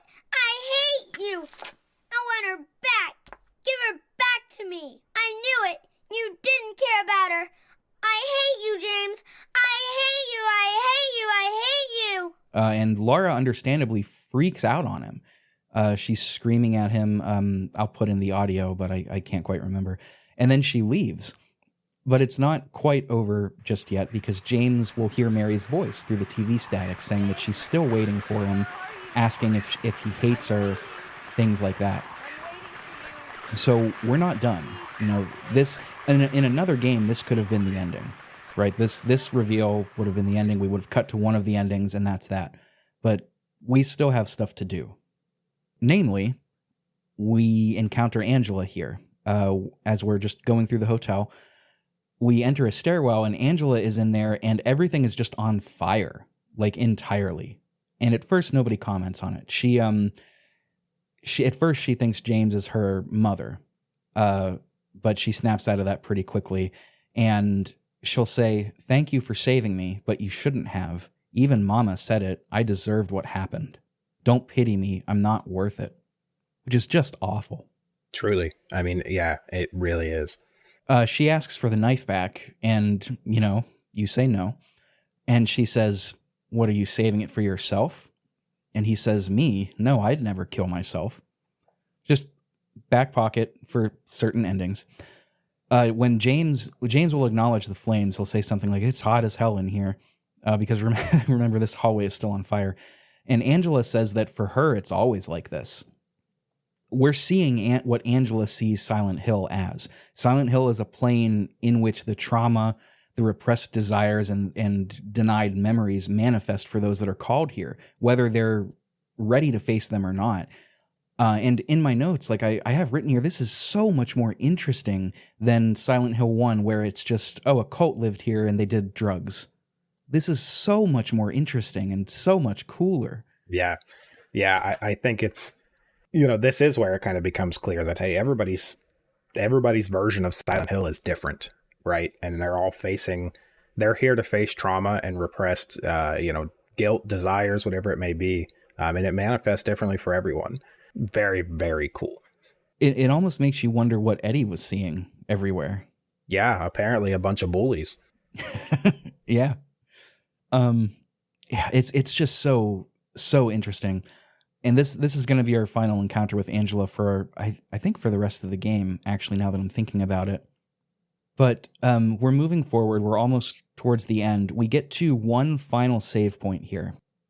Actually, and before we get there, let's jump back for a second and let's talk about the monster design. Because at the beginning of the last episode, at some point, we said we couldn't really talk about that because it would be a spoiler. Now we can. So let's talk monster design, and let's do it by talking about three of the main ones. The I don't remember the layers, I think they're called, the ones that just kind of hit you and they can scuttle on the ground, the bobblehead nurses, and the things with two sets of legs. These are all directly dreamt up from James's repressed memories. Right? Let's take the first one, for example. The first thing that you see that like shoots vomit on you and can scuttle on the ground, it looks like it's in a body bag, right? If you look at, it might be hard to see on the PS2 version. It's very easy to see on the remake, I can say that. But the PS2 version, if you look at the concept art, it's kind of something that's walking in a body bag. Yeah, I think they're called lying figures. Yeah. But I saw it more of like a straitjacket, kind of. Oh, okay. Represent, kind of that entrapment, being trapped inside yourself or, whatever. But yeah, body bag, straitjacket, kind of the same symbology there regardless. Very grotesque though, just like, everything else. But yeah. The other two are less ambiguous. The bobblehead nurses and the monsters that are just two sets of legs, they're a little more obvious. They sort of, and we're going to, this isn't a spoiler because we're right at the end, but, we haven't technically got there yet, but I'm just going to say it here. They are a manifestation of James's sort of sexual frustrations. Like his wife was dying with a terminal illness. And we're going to see more of their dynamic here in a bit. But, he obviously wasn't being intimate with his wife all the time. And these two represent that, the two sets of female sex organs basically is what the pair of legs are. Mm-hmm. And then, the sexy nurses with, by the way, the red square on their face, which we're going to talk about right now. He was going to and from the hospital all the time. It kind of tracks that would be part of the fantasy.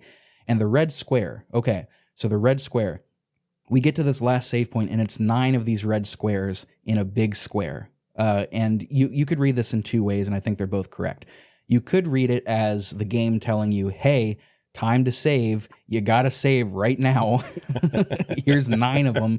And that's valid because we're about to fight the 2 final bosses. And I admit I did not lock onto this. I think I read this somewhere and I was like, oh, yes, it makes sense. There are 9 monsters, 9 unique monsters in the game, and they each are a representation of James's manifestation of his repressed memories and desires. The nurses, the lying monsters, Pyramid Head, the flesh lips, which, like you said, Dustin, are a bed, but the lips kind of represent the fighting that the two of them had, which we're going to see pretty soon here. Some of them have overlap, like the Abstract Daddy. But Abstract Daddy also looks like someone standing over a bed, which is what James would have had to do. These are like these, and that's also why at the beginning he says it feels like someone is groping around inside of my skull. It's because they are his memories, right? And he's seeing them. The game is putting them front and center in an oversaturated way, unnaturally oversaturated, so somebody cannot miss them. And he's saying, oh, it's giving me a headache. Well, it's because it's coming from his head. It's so cool. He's so cool. It really is. And man, the design on all of these, once you kind of have all of this story now and you can go back and look at the design, I mean, I think they nailed it. They all clearly represent what they're supposed to represent, and they're not they're not ambiguous. They're not, yeah, I guess it could mean that. It's pretty clear, once you have the context of the whole story, it's pretty clear what they represent, and it's super cool. Yeah, I agree. Now, there's you might think that there's a wrench in this whenever the abstract daddy shows up in the hotel as just a regular enemy. And I found this on the wiki. The monster designer Masahiro Ito was asked about this, and people would say, was it intentional to have the abstract daddy show up again in the hotel? And he replied, no. And then when people ask, well, then why were they there? He said, because it's a video game. Okay. Which I thought was hilarious. I did think it was odd they were there. That was one thing that stood out to me, and I didn't look into it too much, but that's really funny. It's pretty great. There is another one where the creator, there's a fan theory that in the very beginning James is looking in the mirror, is looking at the player in the mirror and not at himself. And the creator is like, this is ridiculous. Why would the player be there? This is James looking at himself. He's like, look, think about the story for a minute. It's so good. I love that. Well, after we save, we go through a door that's right there, and we're going to fight. This is the ending. No turning back here. So first, we've got a boss fight with 2 pyramid heads. Gee, Bill, your mom gives you 2 pyramid heads. And then Bill says something horrific because he's Pyramid Head. I don't know. That's my interpretation of that meme. But inside they have Maria chained up upside down on what looks like a metal bed frame, and they kill her immediately. So this is the 3rd time we've seen Maria die, which, by the way, Pyramid Head is a representation. And James literally tells us this here, a representation, a manifestation of James's desire to be punished for everything he's done, because one thing... Okay, we can finally talk about this. I'm so glad. One thing that's important to talk about is that if you are just, and I think I have this written in the notes somewhere, maybe not, but if your takeaway from this is James killed his wife, therefore I don't need to know anything else, he's evil, no context needed. That is I encourage you, I challenge you to think differently. I challenge you, it doesn't, if you come away with the same conclusion that murder is inexcusable, that's fine. And we're certainly not sitting here on this podcast telling you that that's not true. Yes, murder is bad. I think, can we all agree that murder is bad? Sure. Okay. What we're saying is that the circumstances is more subtle and nuanced than James is a bad man, right? James bastard man, James kill wife. It's deeper than that. There's nuance. He doesn't feel good about it.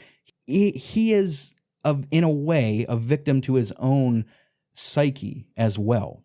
So James is manifesting Pyramid Head as a way to, he craves this punishment because he hates himself for what he's done.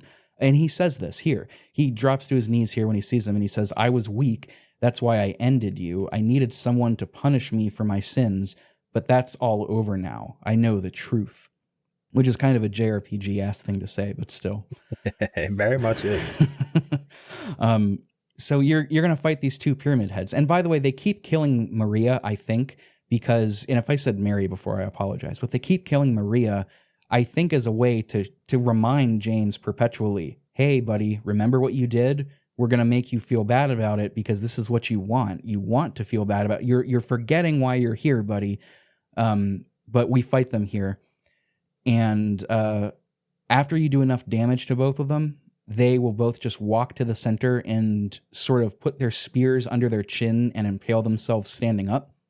It's a pretty cool image. Yeah, it is very cool. And it was something that I initially was like, why? Why did they do that? And I think that is the moment James finally has closure emotionally. Pyramid Head served a purpose, and it was that punishment, that self-punishment. This is the moment where Pyramid Head, his purpose has been fulfilled. He's no longer necessary, and, and he ends himself because of that.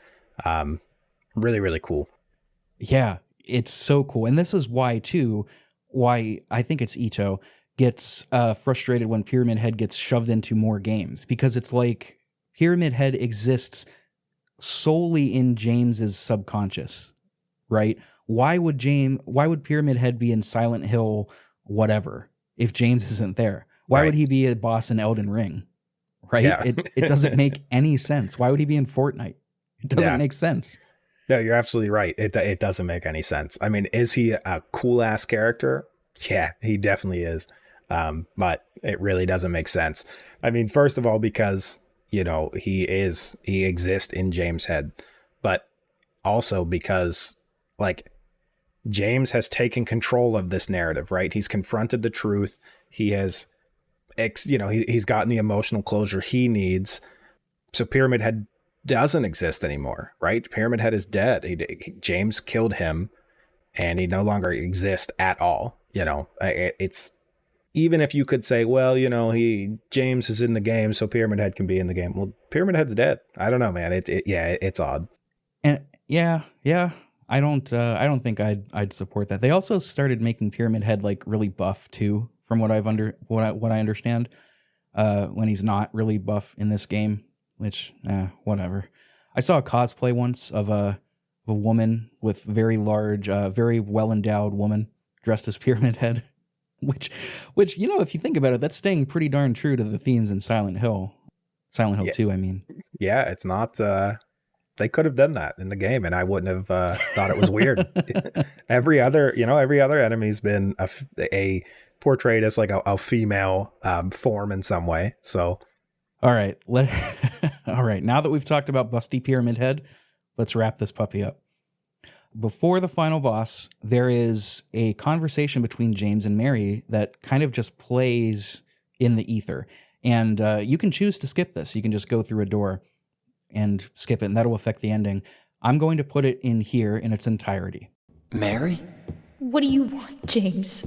I brought you some flowers. Flowers? I don't want any damn flowers. Just go home already. Mary, what are you saying? Look, I'm disgusting. I don't deserve flowers.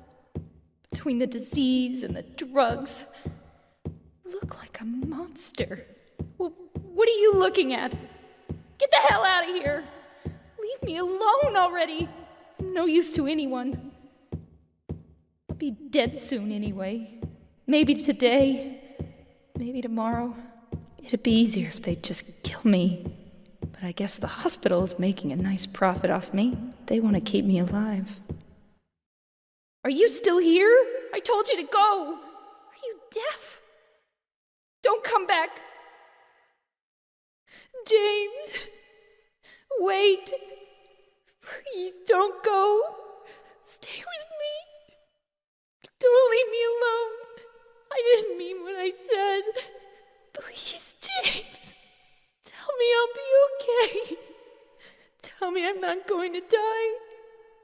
Help me! So, and it kind of shows that, you know, Mary, and from what I understand, this is very true to life, Mary was struggling to accept her diagnosis, so she was lashing out, like, at James. You know, she was, at that moment, being very mean to James, and then, of course, ended with, no, James, I'm so sorry, please come back, I'll do anything. And it's showing, again, like, going back to this idea of nuance, it's not just as simple as James bad, James co-wife, James bad, or Mary get illness, Mary good. It's not that simple. You know, she lashed out at him too. This was hard on both of them. They're very much both, in a way, victims. Of course, James ended up killing somebody, which is unequivocally bad, but it's still, their relationship was much more, it had more shades of gray to it. And this conversation really shows you that. And after this conversation, you go through a door and you get the only major ascent in the game. After James has accepted what he's done, he's accepted his sins, he's conquered Pyramid Head, now we finally get to ascend for the very first time. We go up, up, up, up all these stairs, and this is where we have our final encounter. Now, this can vary slightly depending on what your ending is, but for the sake of just time and convenience, because they're pretty similar, we'll just describe it this way. You get up there, and you'll see either Mary or Maria. Most endings, it's Maria. And in my ending, which we'll talk about in a sec, James rejects her You know, he realizes what's going on. He rejects Maria. She's not Mary. And she will sort of do this flickering, like a VHS flickering transformation. It looks like she's glitching and transforms into the final boss, which she looks like a nun that is like hung upside down. I don't think this means anything. I think, you know, horror is sometimes synonymous with nuns and religious imagery. I think that's all that means, to be perfectly honest. And because her name is Maria and Mary, you know, like the Virgin Mary. I don't know. This fight, oh my God, she uses those fucking bats or moths or whatever they are. Drove me crazy, dude. So annoying. Yeah, they It's drove me nonstop. insane. I thought I might die here, to be honest. I did not, but this was the first time I actually thought I might die. Yeah, same. The strategy is like, if you hear the bats come out or the moths, whatever they are, you just run until you see them go away, and then you spray and pray. You park and bark. What are the other marching band things? That's all I got. You got the only two I know. Sit and spit. There you go. I don't know. After all of that, you know, you defeat her.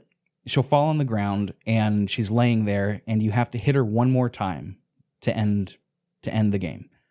While she's like saying, James, James, James. This is where I think, Dustin, you and I did the same thing. You pull out the pyramid head knife. Absolutely. Yeah. Make it dramatic. And then you hold the button down hard so he swings it overhead. You chop her in twain. And then the game's over. Now, on the first playthrough, there's a total of 3 different endings you can get. You can get the leave ending, the in-water ending, and the Maria ending. So which ending did you get this time? So I got the leave ending. And one thing I will point out, in the leave ending, I got Mary on the roof. Right, yes. The point of the leave ending is like James is accepting everything and wants to put the past behind him and sort of move on, right? So you're fighting with Mary on the roof. It's the same fight, but you're talking with Mary beforehand. What happens in the leave ending? So in the leave ending, you have the encounter with Mary on the roof. You kind of come to terms with the truth about Mary's death, you know, and that's why you're faced with her. After the final confrontation, you read a letter from Mary. She's basically expressing forgiveness and understanding. You know, she's acknowledging the suffering that she kind of caused James through the illness and the treatment and everything, and wants to release him from the emotional burden. So it's kind of a really pivotal moment, you know, allows James to kind of find some closure. And then you see James and Laura leave Silent Hill. And I think that's pretty much it. It's you know, you're reading the letter and seeing James and Laura leaving Silent Hill together. That letter that she mentioned, that's the real letter that James had that Mary wrote to James. So the one that we had the whole time was not real. That's why it faded when we got to the hotel. Now, the whole letter is long, and I acknowledge that, but I want to play the whole audio here. It starts off identically, but it goes on. So here's how that sounds. In my restless dreams, I see that town. Silent Hill. You promised you'd take me there again someday, but you never did. Well, I'm alone there now, in our special place, waiting for you. Waiting for you to come to see me. But you never do. And so I wait, wrapped in my cocoon of pain and loneliness. I know I've done a terrible thing to you. Something you'll never forgive me for. I wish I could change that. But I can't. I feel so pathetic and ugly laying here, waiting for you. Every day I stare up at the cracks in the ceiling And all I can think about is how unfair it all is. The doctor came today. He told me I could go home for a short stay. It's not that I'm getting better. It's just that this may be my last chance. I think you know what I mean. Even so, I'm glad to be coming home. I've missed you terribly. But I'm afraid, James. I'm afraid you don't really want me to come home. Whenever you come see me, I can tell how hard it is on you. I don't know if you hate me or pity me, or maybe I just disgust you. I'm sorry about that. When I first learned that I was going to die, I just didn't want to accept it. I was so angry all the time, and I struck out at everyone I loved most. Especially you, James.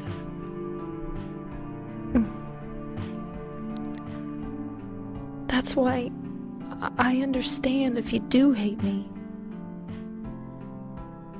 But I want you to know this, James. I'll always love you. Even though our life together had to end like this, I still wouldn't trade it for the world. We had some wonderful years together. Well, this letter has gone on too long, so I'll say goodbye. I told the nurse to give this to you after I'm gone. That means that as you read this, I'm already dead. I can't tell you to remember me, but I can't bear for you to forget me. These last few years since I became ill, I am so sorry for what I did to you, did to us. You've given me so much, and I haven't been able to return a single thing. That's why I want you to live for yourself now.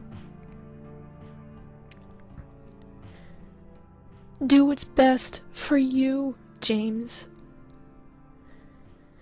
James, you made me happy. I wanted to play that all for two reasons. One, because like you said, Dustin, it's showing that there, she was taking some stuff out onto James and she felt bad about it. Had James read that letter, he may not have done what he did. Truly. Because she recognizes how terrible that situation is, not just for her, because she's going to die, but also she's, like you said, she feels so guilty for not being able to make him happy and putting him through this. And, she's anticipating the survivor's guilt. I really think that had James just saw that letter, I think this whole game would have not happened, Yeah, absolutely. In that letter, it's, she is expressing her love and her hope for his future happiness. And, it's a really beautiful letter. And yeah, I think had he gotten that letter in time, we would have not had a Silent Hill 2. The other reason I wanted to play that full audio is because, and this is anecdotal, I did not confirm this, but I read somewhere that they had the voice actress for Mary recorded this in 3 takes, but they used the first one because she recorded the first one and she obviously had it beforehand, but she was so moved by what she was reading that she just broke down into tears. And you can hear that in the take that was used. You can hear her almost breaking. And, I have reservations, have reservations about the voice acting in the remake. I am very interested to hear the reading of this letter because this acting was stupendous. Yeah, I mean, I think the best voice acting in the entire game is that letter. By far. I didn't know about them recording those 3 takes. That's really interesting. But yeah, her emotion is very clear. You can definitely hear the emotion in it. It really is a beautiful moment. And you get that beautiful moment. Oh, this is so cool. You get that beautiful moment as James and Lara are leaving Silent Hill. If you get the leave ending. Now, I got the in water ending. And what happens after that is after you kill the evil, like the final boss version of Maria or Mary, you pick up Mary's corpse and you walk out with it, and there is a sound effect of you getting into a car and driving, and the letter is read as, and you see the text going by of the letter. The letter is read on a screen of somebody's POV underwater. So it's implying that James did not accept everything that happened and leave. He felt so much guilt that he took Mary and drove his car into a lake and killed himself. And that's when Mary's letter is read. So it completely recontextualizes this. It makes it into a tragedy, basically. Yeah, it's wild. I was really caught off guard when because I went back and watched all the endings after I got my ending. Sure. And that one, that caught me off guard. I mean, you're right. It's a completely different context, and it makes... it's heavy, man. That's a heavy ending. I got the warm fuzzy ending, but you did not. No, I didn't. And the way that we got these endings, before we do that, the other endings, there is an ending called Maria. This ending, I actively dislike this ending a lot. So In Water is my favorite. Like, I think that's the best one, personally. Leave is also, that's number 2. Maria, I don't like this one at all, because what happens after you beat him is James and Maria are outside, and they leave Silent Hill to start a life together. So James didn't learn anything. He's still denying, because Maria is she's a fictitious person. She is a figment of his psyche. And they leave. What's crazy is she'll cough. I'm pretty sure she coughs on the way out, and James says, "You got to do something about that," which is like, oh shit, because he killed his wife. But yeah, I don't like that ending at all. I don't either. I mean, to me, it's kind of represents him refusing to accept the truth, but everything you've done up to this point was him accepting the truth. It doesn't really makes sense with the rest of the story to me. Yeah, totally. It's totally dissonant. It doesn't work with everything that we've done so far. I'm glad that they put it in because I like that, because none of these are confirmed as canon, right? I mean, it's left up to us. Yeah. And it's really left up to us because the ending that we get is dependent upon how we played the game. You start with these 3. Each of these 3 have hidden scores attached to them at the start of the game. Leave has 5, Maria has 3, In Water has 2. And depending on how you play the game, each one is going to gain or lose points, and whichever has the most at the end is the ending you get. This is so much cooler than games like, I don't know, any JRPG ever, where to get the good ending, you have to max a certain character's social link before a certain month, and then you automatically get funneled into, it's like a train track switch. It's like the trolley problem, do you want the normal ending or the good ending? And then you flip the switch. This is just saying, hey, depending on how you play, depending on how you characterize James's actions, here's the ending that you're going to get. This is what your James is trending towards. That is brilliant, dude. More games should do this. I mean, this is hell for completionists, but like for people that don't hate themselves. No, I'm just kidding. But for normal people, this is amazing. Yeah, I love it. You know, it's, for example, if it's for the leave ending, you need to have minimal interactions with Maria.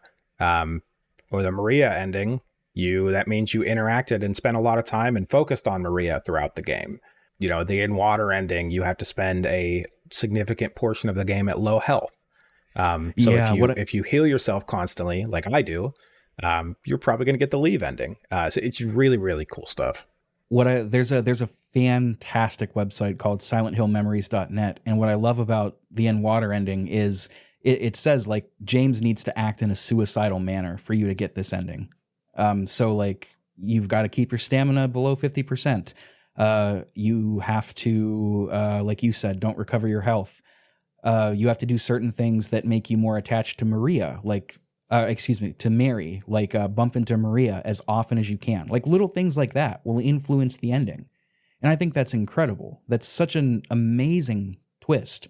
Not a twist. It's such an amazing way to handle this thing. It's less like a checkbox like every JRPG. I love JRPGs, but it's not like a checkbox. It's, you know, what are you playing like? That's what you're going to get. Right. And it's not obvious. You know, there's no point where it's like, oh, if I do this, I'm obviously going to get this ending. I love the way that they handled the endings in this game. Speaking of not obvious in endings, there are 3 other endings, and you can only get these on replays. There is the Reborn ending, which I kind of like. I don't think I wouldn't call it canon, but I kind of like it. It's on a replay. If you collect certain items that have to do with the history of Silent Hill, the town, at the very end, it's kind of creepy. James will row the sailboat with Mary's corpse out to the old town of Silent Hill. There's like an island, and I don't remember what he says, but he plans to resurrect her using the town's old gods and the old rituals that were laid out in Silent Hill 1. That's really creepy. It is. And is that the one you have to collect like certain like occult items as you're doing it? Like as you're doing your playthrough? Yeah, I think there's 4, but on a replay, those will spawn. Again, I don't know if I love it from a story perspective, but it is very cool. There are also 2 joke endings. Just like in the first Silent Hill, there is a UFO ending, which actually in this one, if you get the UFO ending, Harry from the first game is among the aliens that comes down and they abduct you. And of course, there is... I don't think there's a dog ending in the first one, but there's a dog. Maybe there is. There's a dog ending in this one where you use an item at a certain point and it's revealed that a Shiba Inu, is behind the scenes controlling everything. And James will walk through a door and see the dog and like bow to it. And then the ending credits that I should be playing right now is just like a chipper dog tune where the melody is just dog barks. And it's like... images from the game are flashing, but it's like they're hilarious. Like they'll show a flash of like Maria's boobs or Eddie's gut. Incredible. Really incredible stuff. It's too good. It's too funny. No part of me wants to play the game to get that ending, but I'm glad I can just YouTube it. I want to go back in time and I just want to be there when the first person discovers that ending. Just imagine. You've got to use, like, I'm pretty sure for both the dog and the UFO, you've got to use the respective items, like, in various different places. So I don't even know how somebody could accidentally discover these. I mean, these are some deep Easter eggs. They're not easy to get. You have to know how to get them. So I don't know how somebody would do it by accident, but man, it'd be fun to be in that room and witness this for the first time. And that is Silent Hill 2. We got through it. We'll talk about it later. I hope those all paid off for you. This is an incredible game. It's rocketed up to one of my, I mean, it's not in my top 5 or top 10, I'll be honest, but it's definitely one of my favorite games of all time. It's so interesting how they handle everything narratively. The ending is phenomenal. The soundtrack is just impeccable. I'm really happy you pushed me to do this because otherwise I really don't think I would have got to this for quite a while. Yeah, this game is an experience. It's not, especially from a gameplay perspective, it's not a top 10 game, right? The gameplay itself isn't what this game is about. This game probably is for me in my top 10, especially with the remake. I can almost guarantee it will be. I'm very excited to, to have some time to play through that. But I really don't think that prior to this game and since this game, any game has done psychological horror on this level. Even some of the more heavy hitters like Amnesia or RE7? Yeah, they're just different, Yeah. They're great games. I love them, obviously. But this one just, I don't know, this one really hits home. The way it approaches things and the way it does things, to me, it is superior to the way they approach it in those games. Does that mean the game itself is superior? Not necessarily.